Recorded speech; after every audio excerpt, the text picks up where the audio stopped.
Она поется гостями во время свадебного тоя, праздника, благопожелания молодым.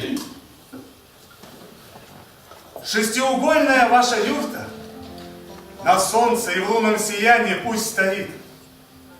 Сильного народа молодая пара пусть до седых волос проживет.